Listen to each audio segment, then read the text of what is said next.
네, 우리는 고난에 대하여 세례 요한, 그리고 스데반, 다니엘과 세 친구의 이야기를 나누었습니다. 오늘은 마지막으로 바울을 살펴보겠습니다. 예수님을 위하여 육체를 내어주기를 기뻐했던 이 바울, 저와 여러분이 오늘 읽었던 이 대목 가운데서도 그가 얼마나 고난당했는지, 고난을 얼마나 기뻐했는지에 대하여 살펴볼 수 있습니다.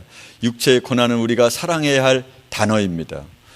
이 땅에서 살아서 편안하고 좋은 것들만 가지고 있는 우리에게 이 가운데서 단 한 가지만이라도 있다고 한다면 그것은 우리에게 얼마나 큰 슬픔이고 아픔이고 잠 못 자는 것이고 버림당했을 것이라고 생각하는 이 고난이라고 하는 이 단어에 친숙해질 수 있기를 바랍니다.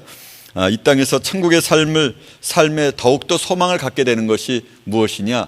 우리 육체의 고난입니다. 고난을 통하여 그렇게 됩니다. 신약에서 고난의 대명사라고 한다면 당연히 바울을 들을 수가 있습니다.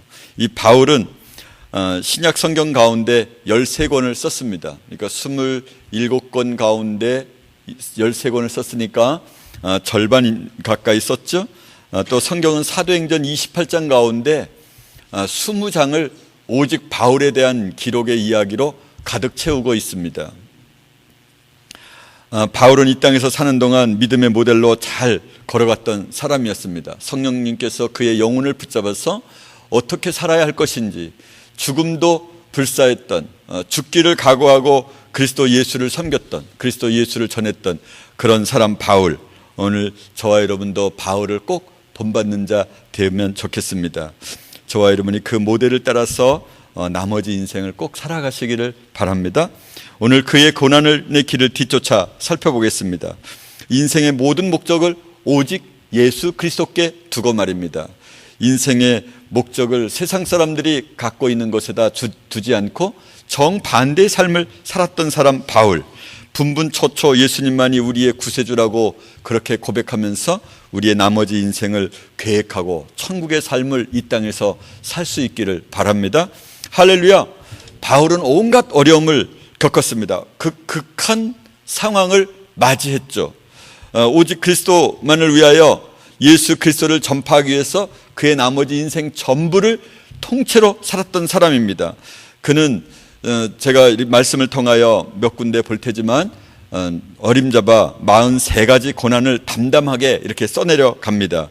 오늘 읽었던 이 대목 가운데는 34개의 그 아픔에 대한 기록들이 등장하는데요. 우리도 편지를 쓸 때, 우리도 형제와 자매에게 편지를 쓸 때 우리가 그리스도 예수를 위하여 어떤 고난을 받았는가 한번 써볼 수 있다면 얼마나 이야기할 수 있을까요? 우리의 편지에도 이런 고난의 이야기들이 끊임없이 쓰여져야만 합니다. 오늘 읽었던 이 말씀 가운데는 수고를 넘치도록 하고, 수고를 하는데 수고는 대가보다 더 많이 일했다는 거 아니겠습니까? 그래서 자기 육체의 한계보다 한계의 끝까지 가고 있다라고 하는 것인데, 이 수고를 넘치도록 하고 옥에 갇히기도 더 많이 하고, 옥에 갇힌 것이 한두 번이 아니었습니다. 이 글은 거짓 선지자들을 향하여 거짓 선지자들이 이 바울을 끊임없이 쫓아다니면서 괴롭혔습니다. 그러면서 나는 너희들보다 옥을 더 많이 갇혔다, 이렇게 이제 이야기를 하는 것이죠. 매도 수없이 맞고, 정말 매도 수없이 맞았습니다. 오늘날 북한 땅에 그 요즘 영화가 뭐죠? 신이 보낸 사람, 거기에 보니까 바울의 사상으로 그 글을 읽어보면 사실은 별로 그렇게 바람직하지 않은 것 같아요. 그런데 어쨌든 이 짤막한 시간 동안에 직접 이렇게 취조를 하면서 실제 있었던 사람을 그냥 무자비하게 두드려 패고, 여인들이 오면 발로 그냥 배를 차가지고 유산을 시키고, 하여튼 제가 이 자리에서 말로 형용할 수 없는 그런 일들이 실제로 일어나고, 그리고 그 탈북한 사람들에게 자신의 고난받은 것, 고문받은 것을 이렇게 그림을 그리라 그랬더니 그 그림 단순한 필체 하나로, 그냥 연필 하나로 그려진 그 그림이 너무도 처참해서, 야, 이렇게 어떻게 이렇게 매를 맞고 살 수가 있고 생각하며 살 수가 있을까? 그런 생각을 하게 되는데요. 그때 당시에도 그렇게 심하게 매를 맞았겠죠. 그냥 매를 맞아서 일로 와 엉덩이 5대 뭐 이렇게 때린 게 아니잖아요. 무자비하게 닥치는 대로 그렇게 얻어맞았던 거 아니에요. 사람이 그러면 정신이 나가고 그 두려움에 휩싸였을 텐데 그런 매를 수없이 맞았습니다. 여러 번 죽을 뻔하였으니 40에 하나 감한 매를 5번 맞았으며, 그러니까 40대를 때리면 사람이 죽는다는 것입니다. 그래서 그 법을 하나 정해놨는데 40대는 때리면 안 돼, 이렇게 한 것입니다. 그러니까 얼마나 두드려 맞으면은 죽을 것 같이 두드려 폈으면 40대는 못 때리게 막았을까요? 그런데 그런 것을 5번이나 맞고 3번 태장으로 맞고, 그러니까 태장으로 맞았다는 것이 그냥 살짝 맞았던 것이 아니었을 것 같습니다. 1번 돌에 맞고 3번 파선하는데 일주야를 보냈으며, 그러니까 한두 번이 아니었을 건데 오늘날 배를 타고 가다가도 고깃배를 타다가 배가 조금만 이렇게 움직이기만 해도 두려워하는 그런 사람들인 우리에게 이렇게 복음을 위해서 가는데도 그렇게 많은 아픔이 있었다는 것이 이해가 되지 않습니까? 이해가 안 되지 않습니까? 우리가 복음을 전하러 가면 순풍이 있어야 되지 않겠습니까? 예수님이 배에 타면 그것이 그냥 그런 휘몰아치는 바람들이 잔잔해졌던 것처럼 내가 가는 길이 예수님이 원하시는 길이 맞다면 그런 많은 파손되는 조각 가운데서도 갑자기 바울이 나타나면 쭉쭉쭉쭉 맞춰져 가지고 그것이 배가 파손된 게 다시 조합이 되고 뭐 이렇게 해야 되는 것 아니었겠습니까? 그런데 그는 여러 번의 여행에 강의 위험과 강도의 위험과 신의 위험과 동족의 위험과 이방인의 위험을 수없이 당했습니다. 그리고 여러 번 굶고 춥고 헐벗었습니다. 거짓 형제 중에 위험을 당하고, 여러분 사실은 사람에게서 제일 어려운 게 또 뭐냐 그러면 거짓 형제를 만나는 것입니다. 전에도 한번 말씀드린 적이 있었지만 그 윈 형제라고, 그 형제가 캐나다에 와서 간증을 하기 시작했을 때 호의 신문이 돌려졌다고 합니다. 호의 신문이 뭐였냐면 이 윈 형제, 이 사람은 가짜다, 순전히 이단 종파에 소속된 사람이다, 이 사람의 간증은 다 거짓이니까 듣지 말라, 우리가 이 윈 형제를 보낸 적이 없다, 이렇게 이제 헐뜯는 소리를 그가 걸어가다가 그 교회를 들어가기 직전에 호의 신문을 길바닥에서 주워 가지고는 그가 고백한 말이 있습니다.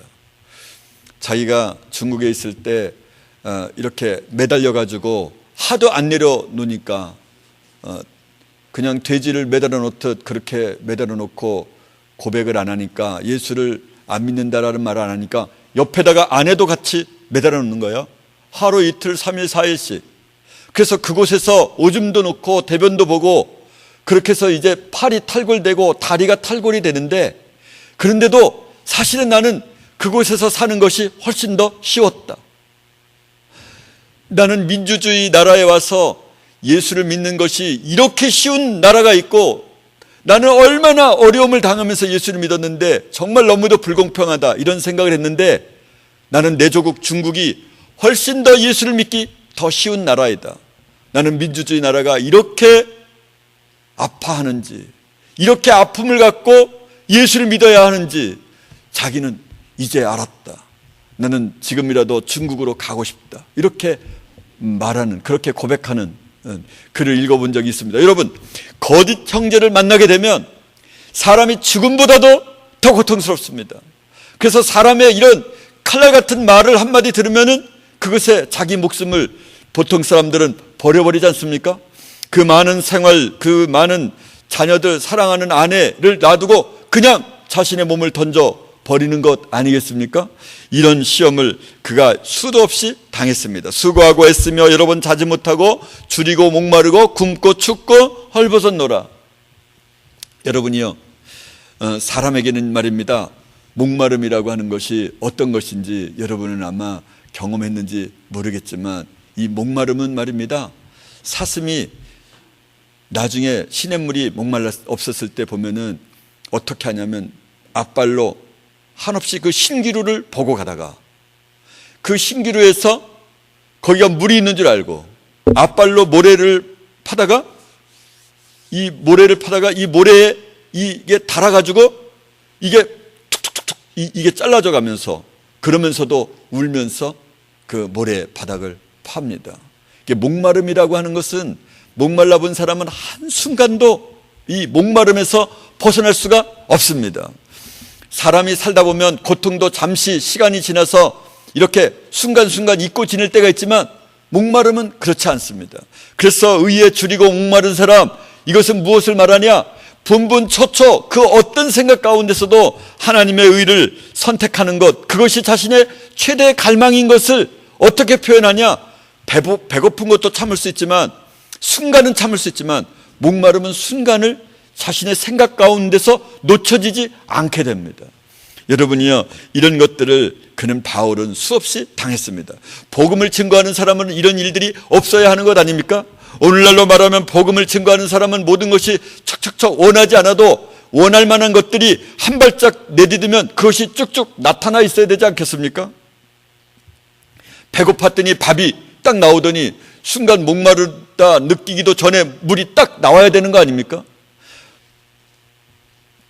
그런데 그는 수없이 목마르고 줄이고 굶고 춥고 헐벗었습니다. 여러분, 추위가 어떤지 아십니까? 추워서 발바닥에 동상이 걸려서 5cm 이상 누런 물이 순간적으로 찰 때를 여러분은 아십니까? 저희 때는 군대에서 그런 일들이 많았습니다. 영하 30도가 넘는 곳에서 냇가가 물이 없어가지고 돌멩이 삐쭉삐쭉하게 나와 있는 곳에서 절반 정도 물이 차서 얼은 곳을 맨발로 새벽 1시, 2시에 그곳을 뛰어갔다가 와야 됩니다. 그러면서 노란 물이 5cm가 순간적으로 딱 차가지고 동상이 온몸이 동상이 걸려지는 상태, 이런 상태를 혹시 경험해 보셨습니까? 여러분, 그 춥다라는 것이 어떤 의미인지 우리는 잘 모르지만 여러분이요, 이런 일들을 얼마나 많이 겪었겠습니까? 바울은 그런 일들을 그렇게 경험하였습니다. 그 외에도 바울은 복음을 전하다가 무리에게 폭행을 당하고 발에 착고가 차이고 그리고 감옥에 갇혔습니다. 바울과 실라가 점하는 귀신 들린 여자가 끊임없이 쫓아오면서 이는 하나님의 거룩한 자 예수를 증거하는 자라 이렇게 끊임없이 뒤쫓아오면서 괴롭히니까 며칠이 지나자 바울이 명령을 합니다. 더러운 귀신아, 그 여인에게서 나가라. 그러자 귀신이 나가자마자 점하던 여인이 점을 치지 못하니까 주인이 큰 경제적 손해를 보자마자 사람들을 동원하여 그를 감옥에다 집어넣었습니다. 무리가 일제히 일어나 송사하니 상관들이 옷을 찢어 벗기고 매로 치라하여 많이 친 후에 옥에 가두고 그 발을 착고에 든든히 채웠더니, 그런데 그곳에서 바울과 실라는 깊은 감옥 가운데, 그러니까 땅속 깊이 판 것이죠. 이렇게 잘 해놓았을까요? 방수도 제대로 해놨을까요? 바닥도 제대로 해놔서 그곳은 냄새도 안 나는 그런 것이었을까요? 그런데 그곳에서 바울과 신라는 찬양을 했습니다. 옥문터가 흔들렸습니다. 그리고는 옥문이 열렸습니다.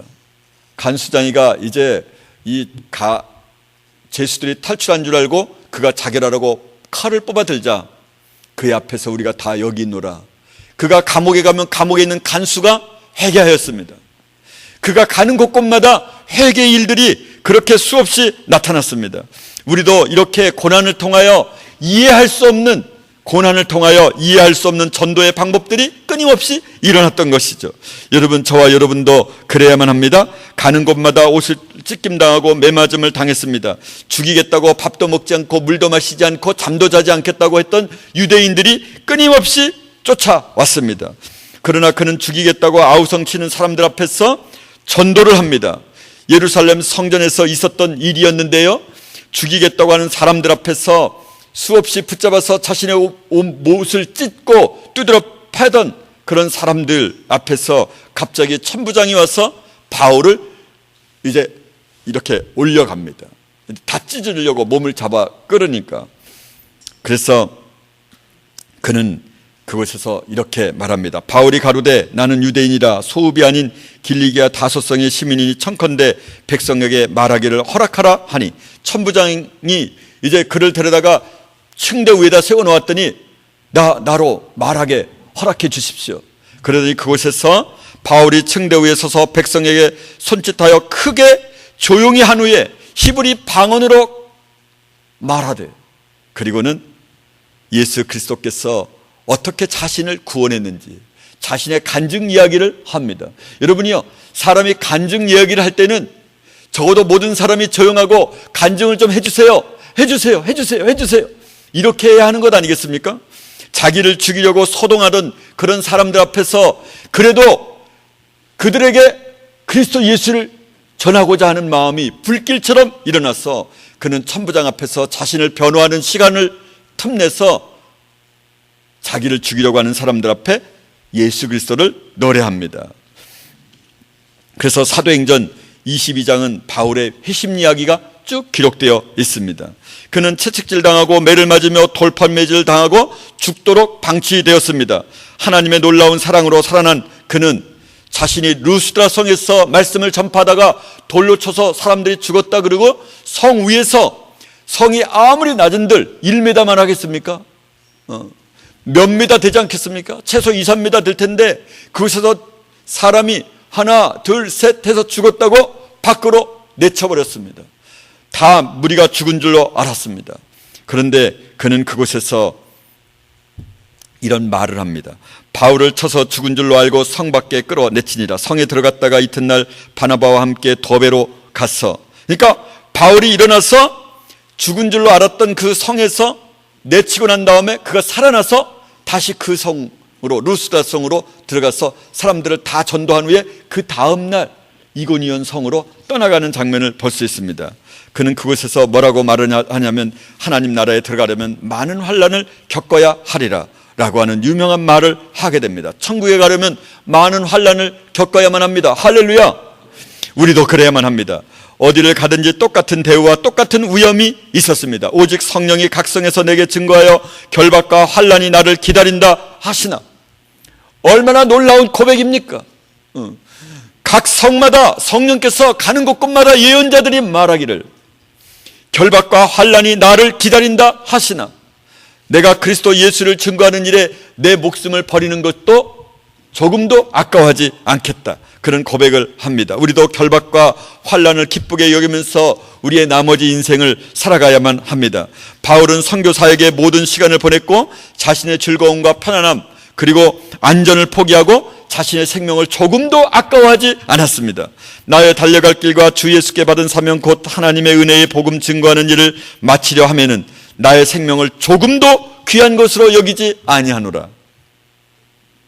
바울은 언제나 배신을 경험하였습니다. 나를 하나님의 천사와 같이 또는 그리스도 예수와 같이 영접하였도다. 너희가 할 수만 있었다면 너희의 눈이라도 빼어 나를 주었으리라. 그러나 나의 자녀들아, 너희 속에 그리스도의 형상이 이루기까지 다시 너희를 위하여 해산하는 수고를 하노니. 끊임없이 말씀을 가르쳐 놓으면 그들도 너무나 잘해 주었는데 언젠가는 복음에서 미끄러져 있는 것을 발견하게 됩니다. 그는 버려짐에도 아랑곳하지 않았습니다. 내가 처음 변명할 때에 나와 함께한 자가 하나도 없고 다 나를 버렸으나 저희에게 허물을 돌리지 않기를 원하노라. 할렐루야. 여러분이요, 그렇게 배신하는 사람들 앞에서도 단 한 번도 그들의 허물을 그들에게 돌리지 아니했던 바울을 언제나 그렇게 버리는 사람들이 많았습니다. 바울이 예루살렘으로 여행하는 중에 7 집사 가운데 빌립이 딸이 있었는데 그가 예언을 합니다. 예루살렘으로 가지 말라. 그리고 아가보라고 하는 여선지자가 허리띠를 가져다가 자신의 몸을 묶으면서 예루살렘에 당신이 올라가면 이렇게 될 것이다, 올라가지 말라, 그러면서 울었습니다. 선지자 아가보라 하는 이가 유대로부터 내려와 우리에게 와서 바울의 띠를 가져다가 자기 수족을 잡아매고 말하기를 성령이 말씀하시되 예루살렘에서 유대인들이 이같이 이 띠 임자를 결박하여 이방인의 손에 넘겨주리라 하거늘.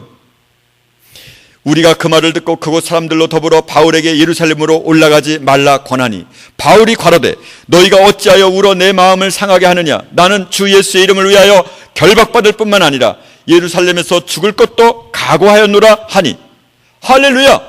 저와 여러분도 언제나 죽음을 각오해야만 합니다. 그렇게 예루살렘에 올라가지 말라고 사람들이 웁니다. 그리고 그 선지자가 그렇게 하는 것을 보면 성령께서 이제 나의 목숨을 구해주시기 위하여 그분이 선지자를 보내어 나로 하여금 예루살렘에 올라가지 말라 명하시는구나. 그리고 얼마든지 도망할 수 있었지만 그는 차라리 자기의 육신이 하루빨리 죽어서 주님 앞에 가기를 기뻐하며 그곳을 걸어갔습니다. 그리고는 울지 말라. 왜 내 마음을 상하게 하느냐? 나는 내 달려갈 길을 다 마치려 하면은 나의 목숨을 조금도 귀한 것으로 여기지 아니하노라. 할렐루야.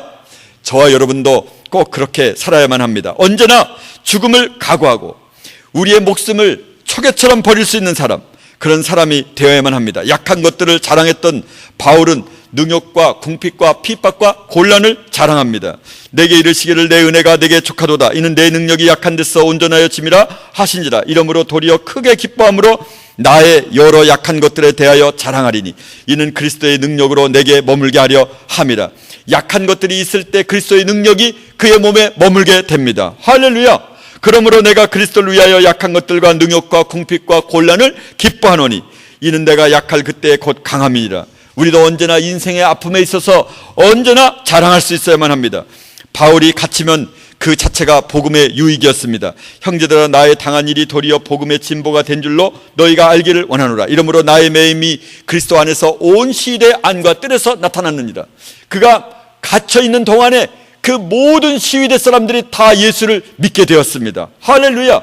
그러니까 우리는 감옥에 갇혀 있다고 하더라도 그것이 자랑이고 기쁨이 될 수밖에 없습니다. 형제 중 다수가 나의 매임을 인하여 겁없이 하나님의 말씀을 더욱 담대히 말하게 되었느니라. 아마도 갇히기 전에는 바울이 그렇게 가는 곳곳마다 매를 맞으니까 이웃 형제들도 말씀을 전하는 것이 소극적이었던 것 같습니다. 결국 그가 감옥에 갇히게 되자 이제 이 나머지 사람들은 우리가 책임을 져야 된다. 그리고는 담대하게 차라리 우리도 감옥에 갇히자. 선생처럼 감옥에 갇히고 말자. 그리고는 담대하게 말씀을 전하게 되었습니다.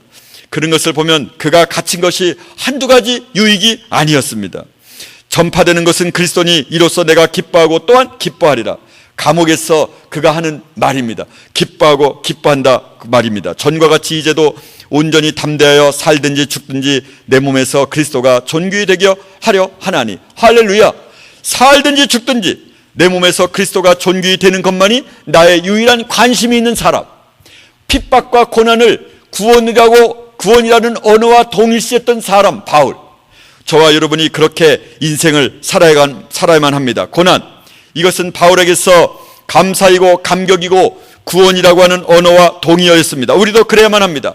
우리가 세상에 사는 동안 우리가 이루어야 나가야 할 한 가지가 있습니다.